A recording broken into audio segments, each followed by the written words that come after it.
قد افلح المؤمنون الذين هم في صلاتهم خاشعون. در عبادات خود چی دارن؟ خشوع دارن. در مقابل ذات کبریا، ذات ذوالجبروت، ذات الرحمن، ذات الرحیم، ذات قدوس قرار دارم. چطور میتونم در مقابل این خالق اندام ما حرکت بکنه؟ به خاطر که ما تعهد کردیم که یا الله ما عبادت و اطاعت خود به طریقه محمد رسول الله صلی الله علیه و سلم انجام میدیم. و محمد رسول الله صلی الله علیه و سلم وقتی که عبادت میکرد الله میگه قد افلح المؤمنون، یقینا که کامیاب شدن مؤمنانی که در عقب رسول الله نماز میخوانند. ان الحمد لله نحمده و نستعینه و نستغفره و نؤمن به و نتوکل علیه و نعوذ بالله من شرور انفسنا و من سیئات اعمالنا. من یهده الله فلا مضل له و من یضلل فلا هادی له و اشهد ان لا اله الا الله وحده لا شریک له له الملك و له الحمد یحیی و یمیت و هو على كل شیء قدیر. وأشهد أن محمدا عبد الله ورسوله أرسله الله بالهدى ودين الحق ليظهره على الدين كله ولو كره الكافرون ولو كره المشركون ولو كره من كره. اما بعد، برادران عزیز، خواهران محترم، السلام علیکم و رحمت الله و برکاته. الله متعال در قرآن عظیم الشان بر ما و شما مسلمان ها 5 قسم معبود معرفی کرده و عنوان خطبه امروز ما و شما همین 5 قسم معبود یا 5 قسم رب یا 5 قسم اله هست. الله متعال اینا را معرفی کرده و باز معبود به حق و معبود باطل بر ما معرفی میکنه و انسانهایی که در طول تاریخ و یا در عصر حاضر این معبودها را پرستش میکنن به شکل از اشکال، معبودهای از اینها معبودهای هست که در سابق هم همین شکل وجود داشته و امروز هم است و تا روز قیامت همین سلسله ادامه پیدا میکنه. وظیفه مسلمان همی هست که این معبودها را بشناسه و از معبودهای باطل خودداری بکنه و اطاعت از معبود حق بکنه. معبودهایی که قرآن عظیم الشان او را معرفی میکنه، یکی معبودهایی است که در عصر جاهلیت مردمان عصر جاهلیت معبود خود گرفته بودن. الله متعال اونا را هم معرفی میکنه. کسایی هستند که نفس خود معبود خود قرار دادن. خوب است یکی از اینا را سرش بحث بکنیم. معبودی که بعضی از مردم ها او را معبود خود گرفتن، اله خود گرفتن و اله در شریعت اسلامی برای کسی گفته میشه که 2 خصوصیت داشته باشه. هرگاه یک کسی به کسی یکی از خصوصیت ها را میته او را معبود خود قرار دادن. معبود حقی که ما و شما او را عبادت میکنیم 2 خصوصیت داره. ذاتش عبادت میشه و شریعت و قانون و حکم و فرمان از او اطاعت میشه. ذاتش عبادت میشه و قانون و شریعتش تطبیق میشه. حقیقی معبود ذات عبادت کیگی او شریعت او امرون اطاعت کیگی. اگر یک کسی را ذاتش عبادت کردی یکی از عبادت ها را بر از او انجام دادی، او معبود تو میشه. و اگر در حلال و حرام و جایز و ناجایز و حق و باطل اوامر از او را اطاعت کردی، او معبود تو هست. به می خاطر مسلمان ها کلمه میخوانند که لا اله اله. ببینین اله کسی است که ذاتش عبادت میشه و احکامش و شریعت از او اطاعت میشه، تطبیق میشه. وقتی میگیم که لا اله، به این معناست که نیست هیچ کسی مستحق از این که ذاتش عبادت شوه و شریعتش اطاعت شوه، کل از یارا نفی میکنین الا الله، بغیر از الله. پس اول به معبودای باطلی که دیگرها او را معبود خود گرفتن، ایره نفی میکنیم، به این معبودای باطل کافر میشیم. فمن یکفر بالطاغوت، باید به کافر شوی. و یؤمن بالله، بعد از تو ایمان میتونی به الله بیاری. از این خاطر مسلمان اول نفی میکنه، اول میگه لا اله، نیست هیچ کسی مستحق ازی که ذاتش عبادت شوه و احکامش اطاعت شوه الا الله، بغیر از الله. معبود حق امی هست الله، و معبودای باطل که قرآن او را معرفی میکنه 4 قسم دیگه هستن. 4 قسم معبودا هستن که معبودای باطل هستن. اولش افرأیت من اتخذ الهه هواه. اینجا ببینین افرأیت، آیا ندیدی من کسی را که اتخذ گرفته است اله. سعی که اینجا کلمه چی استعمال میشه؟ اله خود، معبود خود، که یا او را عبادت میکنه و یا از احکام و قوانین از او اطاعت میکنه. او چی است؟ هوای نفسش است. نه، هوای نفس خود کس عبادت نمیکنه، اما اطاعت از اوامرش میکنه. پس کسایی که در احکام زندگی خود بغیر از اوامر الله اطاعت از خواسته های نفس خود میکنه، این در حقیقت معبود خود نفس خود گرفته. الله میگه افرأیت من اتخذ الهه هواه. آیا ندیده ای پیغمبر کسان را که معبود خود که از احکام از او اطاعت میکنن چی را گرفتن؟ خواسته های نفسانی خود گرفتن. وقت نفسش مخالف اوامر الله بر از او راهنمایی میکنه، برش میگه اینی کارا بکن، ای در حقیقت ای بندگی نفس خدا کرده. الله میگه زنا حرام است، نفسش میگه زنا پروا نداره. الله میگه چهره تا مطابق شریعت الله بساز، نفسش میگه نه، این چهره تا تغییر بده. الله میگه در احکام الله ما کان لمؤمن اذا قضى و ما کان لمؤمن ولا مؤمنه اذا قضى الله ورسوله امرا، وقتی که الله و رسولش یک فیصله را کرد ان یکون لهم الخیرة من امرهم، که باز یا اختیار داشته باشن، اینا میگن نه، ما اختیار داریم، میتونیم در اوامر الله تغییر بیاریم. اطاعت از نفس خود میکنن. این کسانی که حتی حکومت میسازن، حکومت نفس، خواسته های نفسی توسط نفس برای نفس حکومت است. چرا علما میگن دموکراسی کفر است؟ به خاطر از این دموکراسی کفر است که در تعریف دموکراسی حکومت نفس است. حکومت نفس است. توسط چی است؟ توسط نفس است. از نفس خود پرسان میکنه.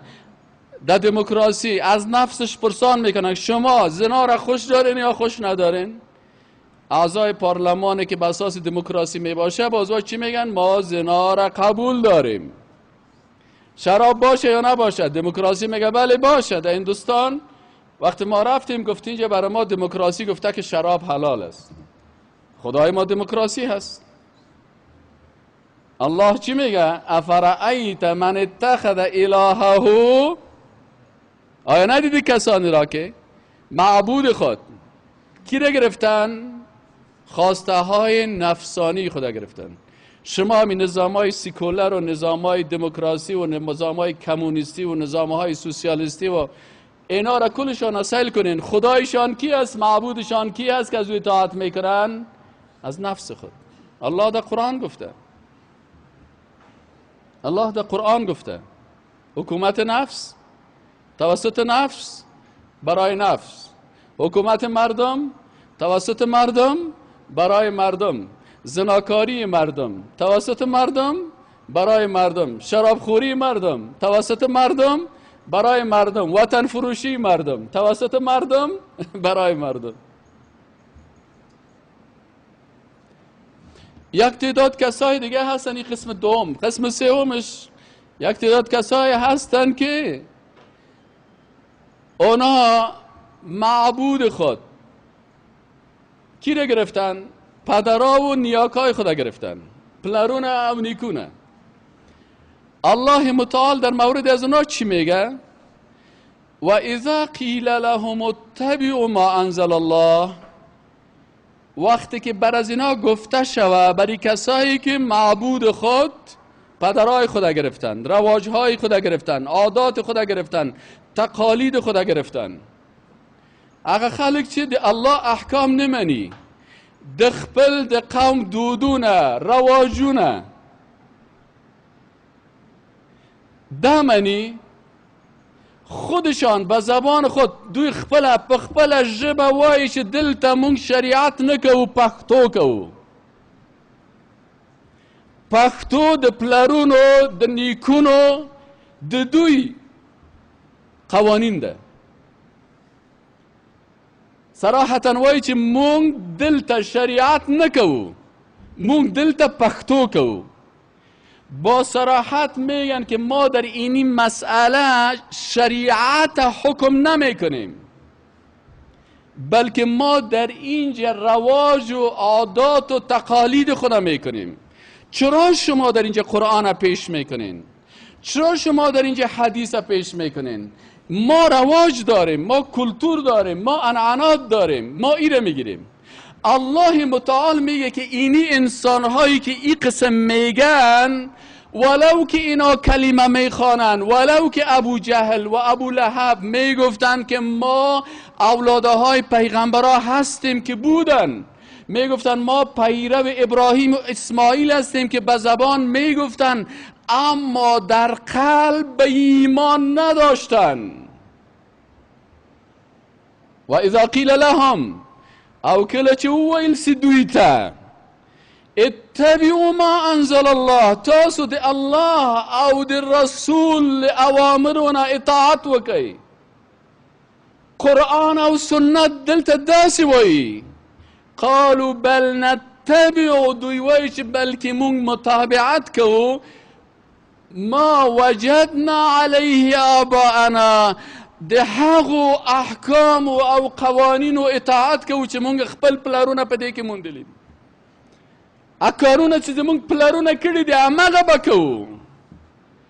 و اذا قیل لهم، وقتی که برشان گفته میشه که اتبعوا ما انزل الله، متابعت بکنین از ما انزل الله. الله چی نازل کرده؟ الله کتاب الله را و سنت رسول الله را. الله وحی جلی که قرآن است و وحی خفی که احادیث رسول الله صلی الله علیه و سلم است نازل کرده و میگه و ما ینطق عن الهوا. ای مردم، رسول الله صلی الله علیه و سلم از دل خود، از خواسته های نفس خود نطق نمی کرد. و ما ینطق عن الهوا ان هو الا وحی یوحى. وحی بود که بالای پیغمبر صلی الله علیه و سلم می‌آمد. و اذا قیل لهم اتبعوا ما انزل الله، وقتی که بر از اینا گفته میشد که از ما انزل الله پیروی بکنین، قالوا بل نتبع ما وجدنا علیه آباءنا. در دیگه آیت میگه که بل نتبع ما الفینا، عادت کردیم، الفت گرفتیم از پدران ما. قرآن چی میگه؟ اولو کان آباؤهم لا یعقلون شیئا. از این پدرایی که اینا مطابقت میکردن، این پدرها خو عقل نداشتن. اگر عقل میداشت افغانستان به روسا میفروختن. اگر عقل میداشتن در عروسی های خود دخترها و بچه ها را میرقصاندن. شما خو از رواجای پدرایتان پرسان کنین. آیا پدرای شما نبود که در اینمی کابل در هر عروسی پای سه تا بچه و سه تا دختر میرقصانن؟ آیا امیا نبودن پدرای کمونیست بیدینتان که افغانستان به روسا فروختن؟ آیا امینا نبودن که معامله کردن با کافران؟ آیا شاه شجاع در پدرایتان داخل نیست؟ آیا شما عرب هایی که از پدرایتان دفاع میکنین، پدرایتان دخترها را زنده به گور نمیکردن؟ آیا پدرای جاهل شما به عوض قصاصی که الله فرض کرده، به عوض قصاص بد رواج ندارن که دری لورگانی به ورتورکه، دری خورگانی به ورتورکه؟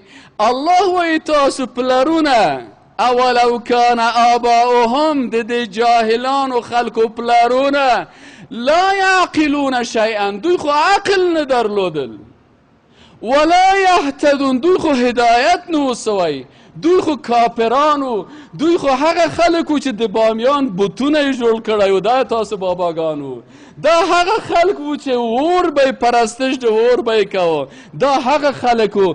اینی پدرای از اینا لا یعقلون شیئا ولا یهتدون، اینا اینی مردم ها بودن که به عوض حاکمیت الله، حاکمیت جاهلیت، افحکم الجاهلیت یبغون. آیا این مردمایی که خودم مسلمان میگیرن با وجود که قرآن و سنت در دست دارن، حاکمیت جاهلانه را باز هم هدف دارن؟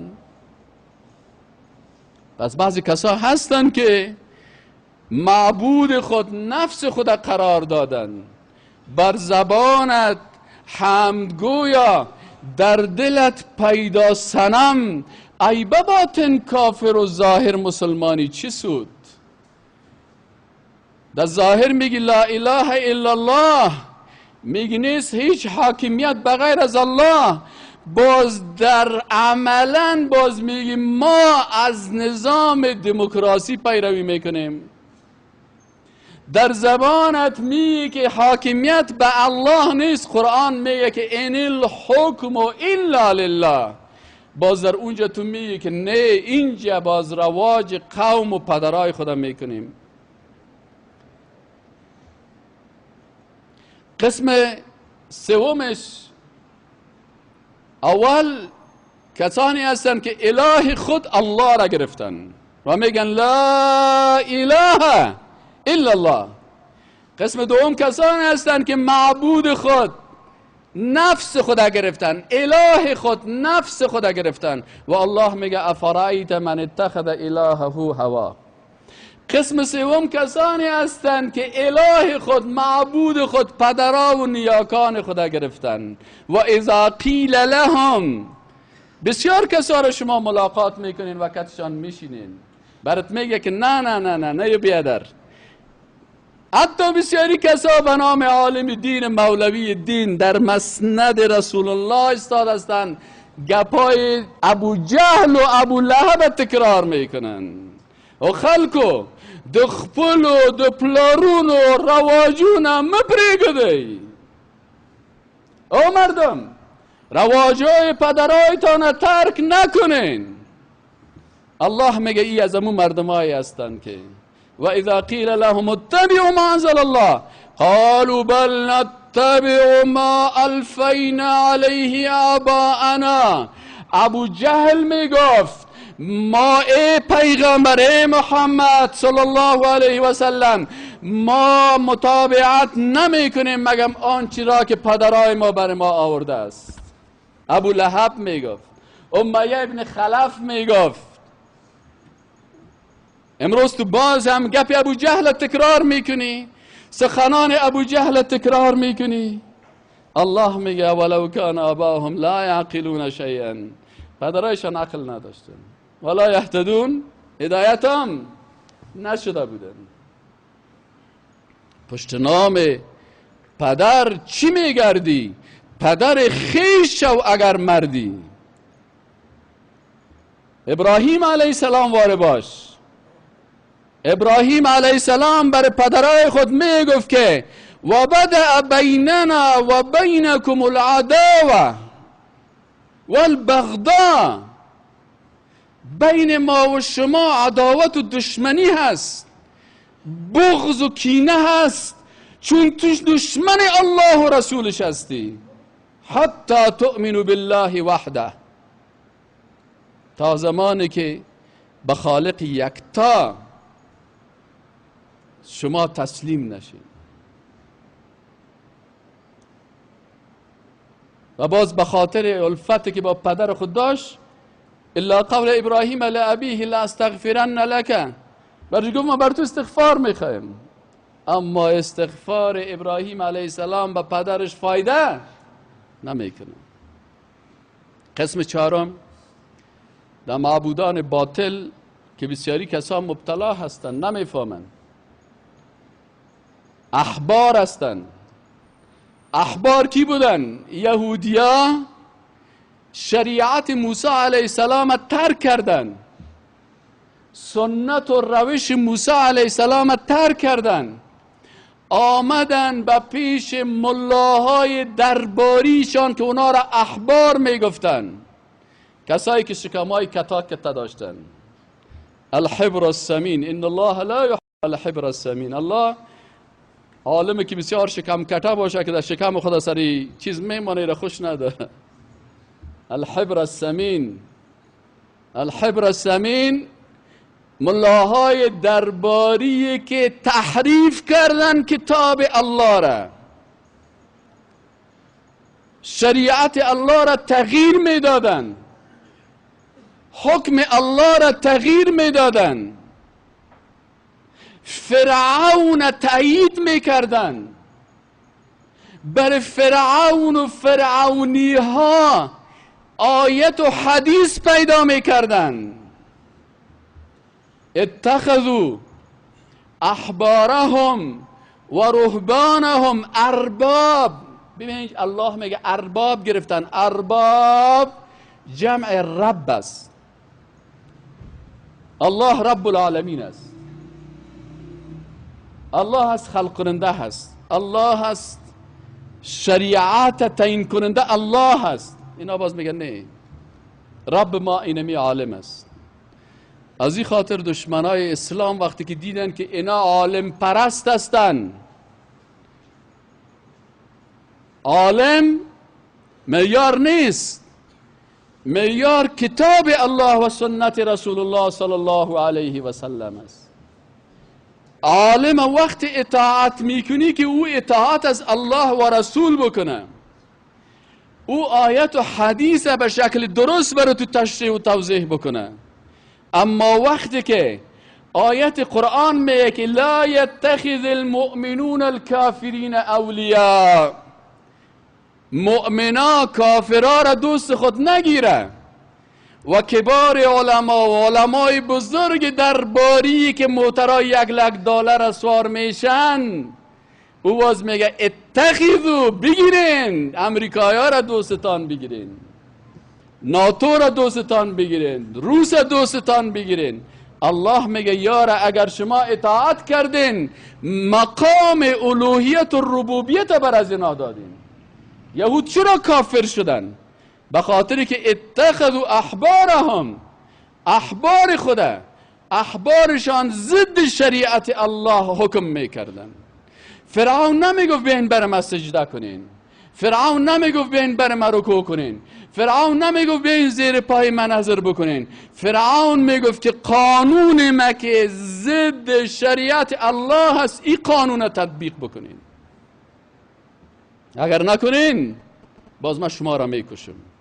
لا اصلبنکم فی جذوع النخل، باز من شما را در شاخهای درختهای خرما آویزانتان میکنم. لاقطعن ایدیکم و ارجلکم من خلاف، یک دستتان و یک پایتان، دست راست پای چپت برات قطع میکنم که حرکت و کار هم کردن نتانی، باز تو را آویزان میکنم، تو را مثل که صلیب در صلیب کشال میشه، شما را در جذوع النخل، در شاخه های درخت های خرما زیر افتو آویزانتان میکنم تا که خونتان در زیر آفتاب بریزه و خوش شوه و از بین برین و نابود شوین. ولی کسانی که فهمیدن اونا گفتن که لا اله الا الله،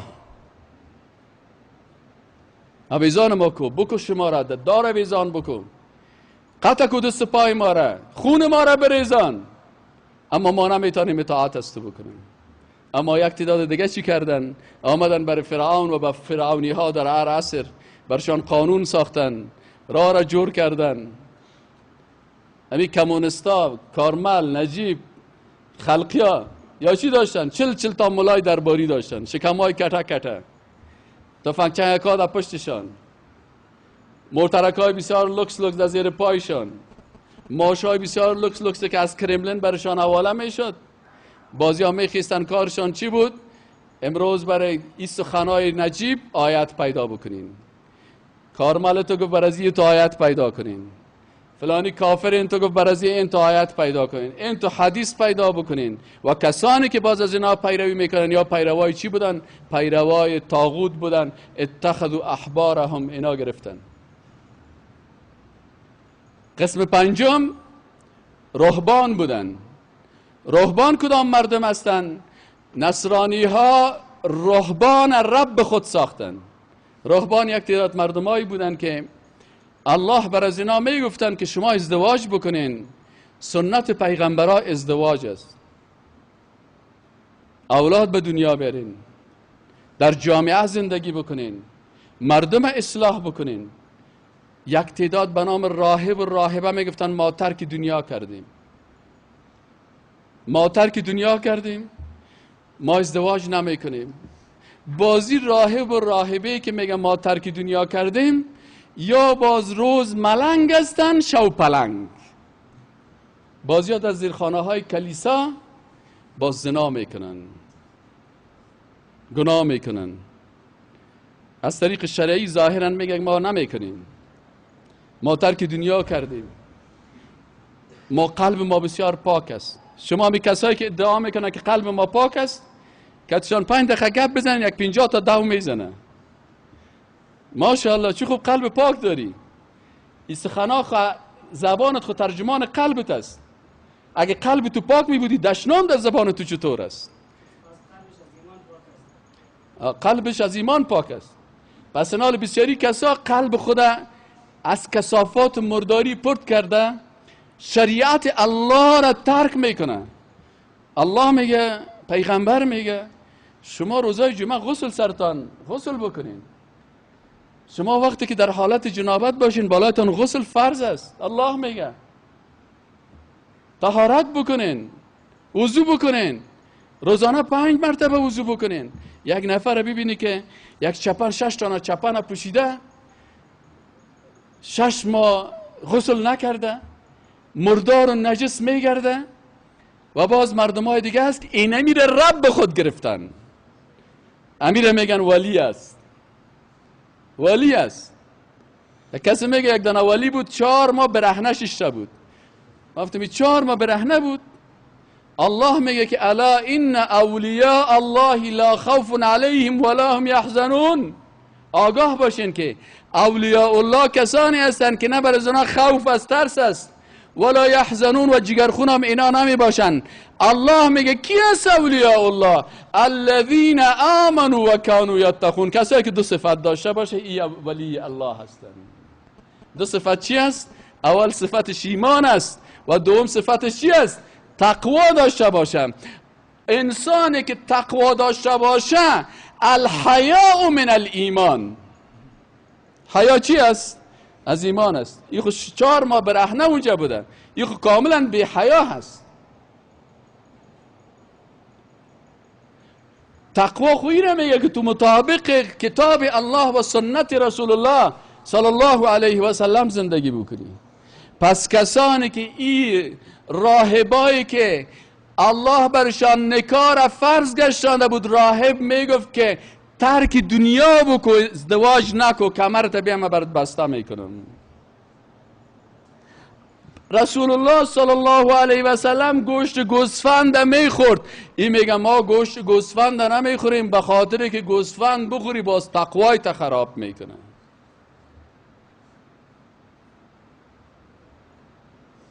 الله میگه 5 وقت نماز بخوان. این میگه نه، تو به مقام وقتی که رسیدی از تو نماز خلاص شد. از این خاطر الله میگه اتخذوا احبارهم و رهبانهم اربابا من دون الله. اینا را ربهای خود قرار دادن.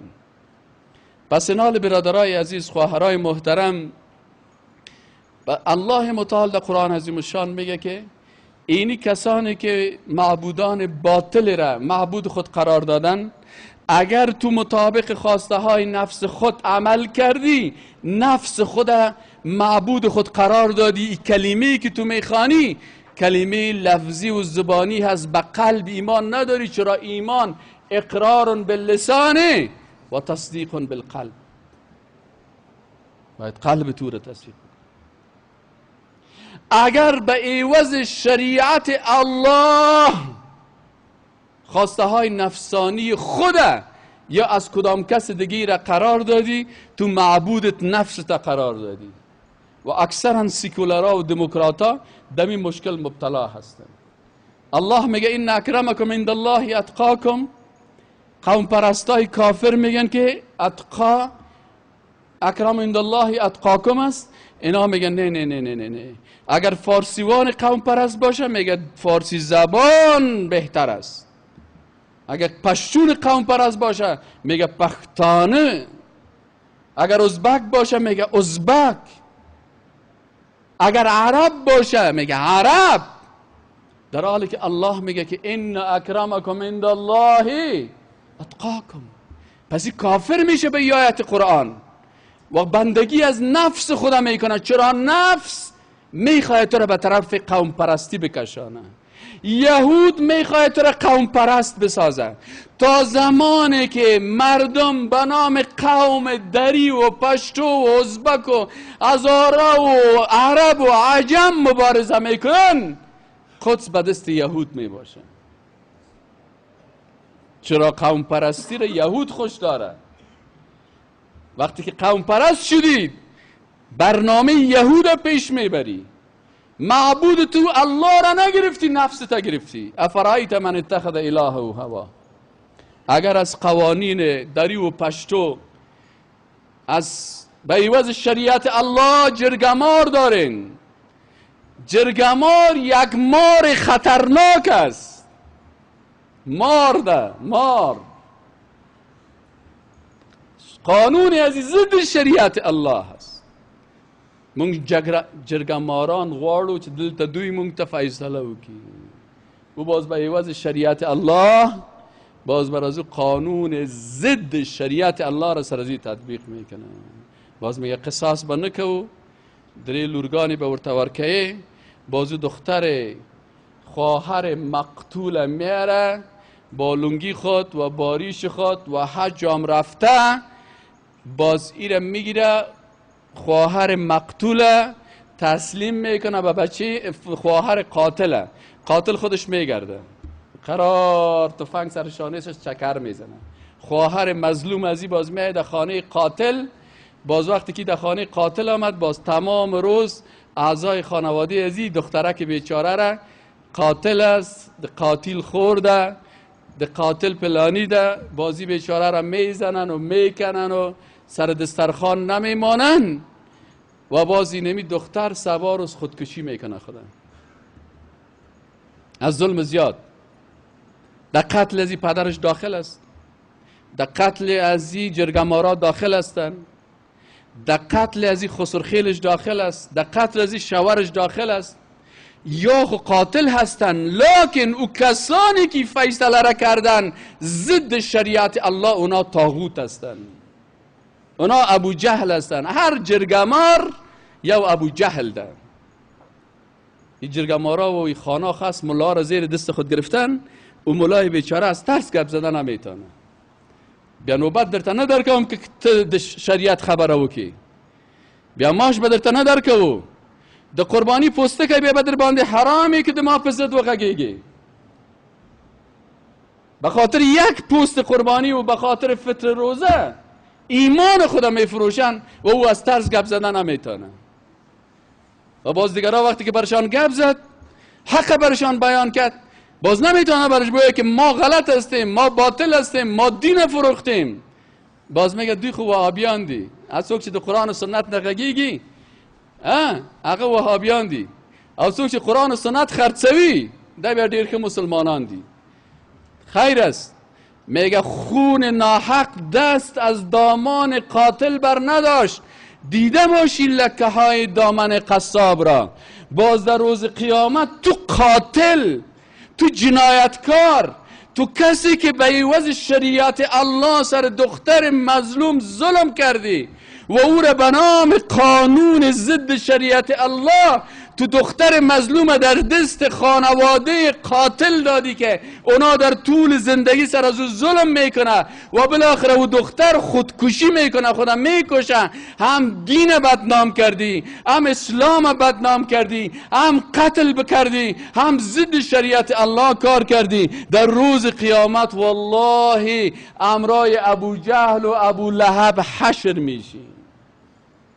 زیرا گپ تو امو گپ ابو جهل و ابو لهب است که ما و اذا قیل لهم اتبعوا ما انزل الله قالوا بل نتبع ما وجدنا علیه آباءنا. مونږ د خپل او د پلرونو او د نیاکانو قوانینو ته سر ټیټو، د بل چا قانون ته سر نه ټیټو، قرآن ته سر نه ټیټوي، د رسول الله صلی الله علیه وسلم سنت ته سر نه ټیټوي، د خپل د باباګانو قانون ته سر ټیټوي. مسلمان یې.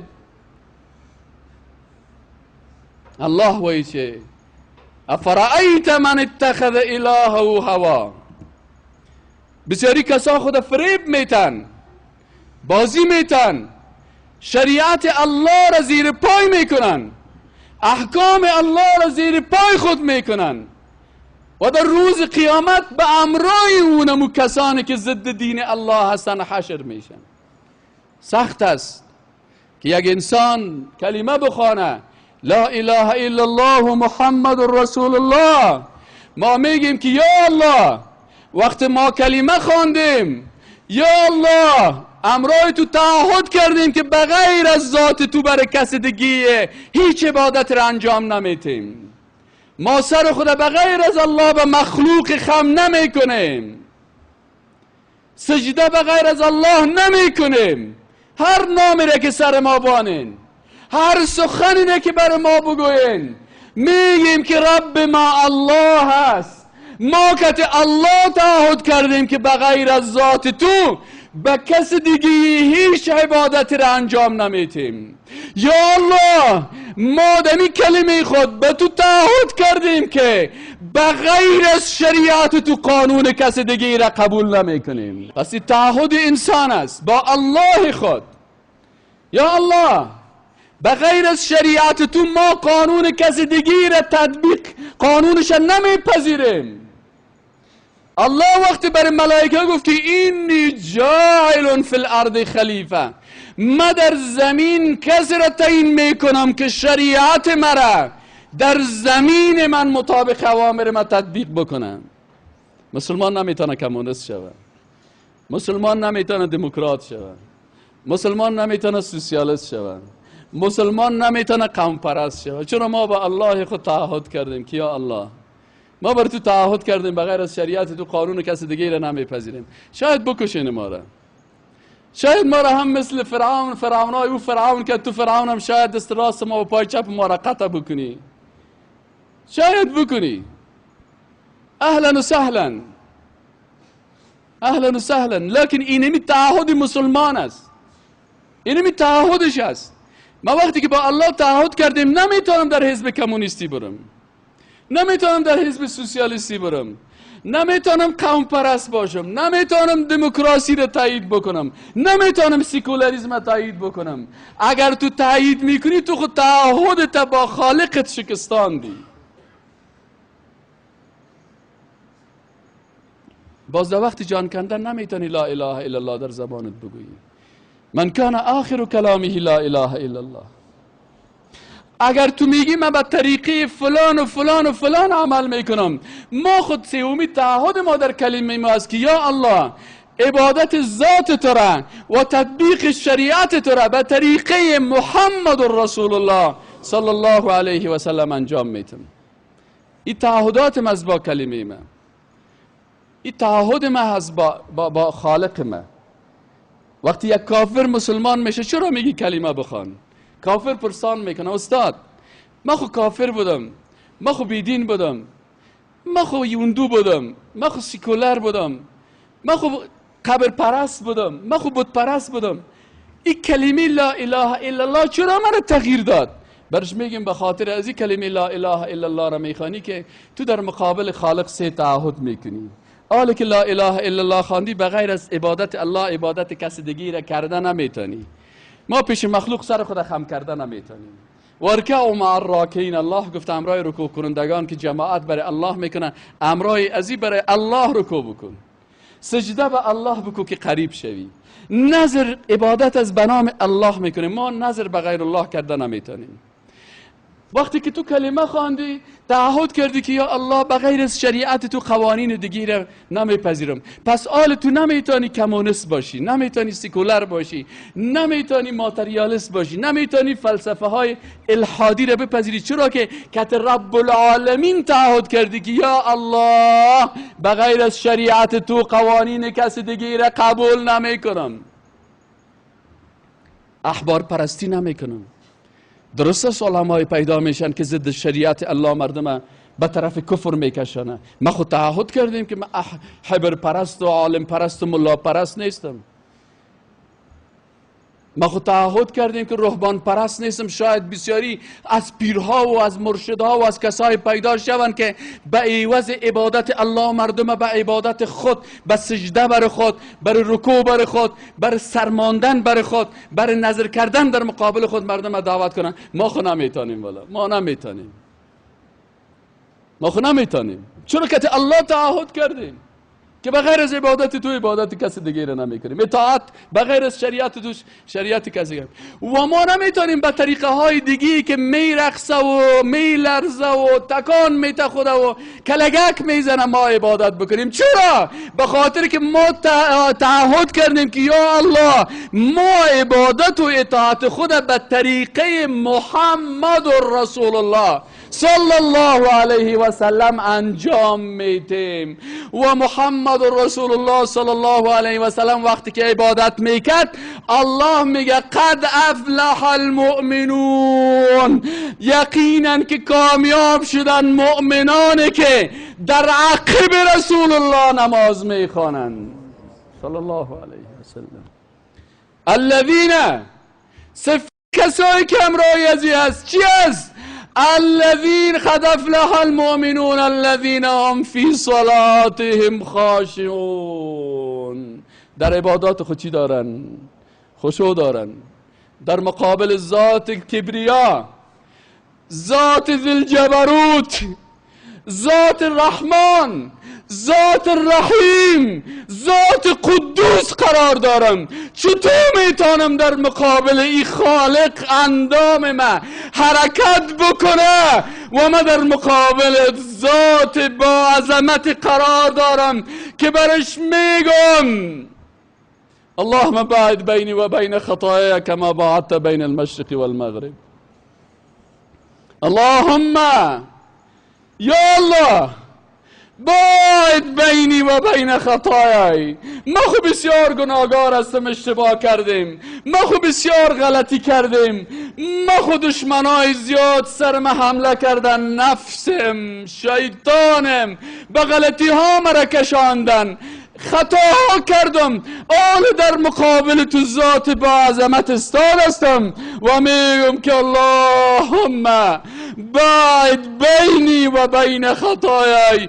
یا الله بین ما و بین گناهان ما فاصله ایجاد کن، کما باعدت بین المشرق و المغرب، چنانچه فاصله ایجاد کردی بین مشرق و مغرب.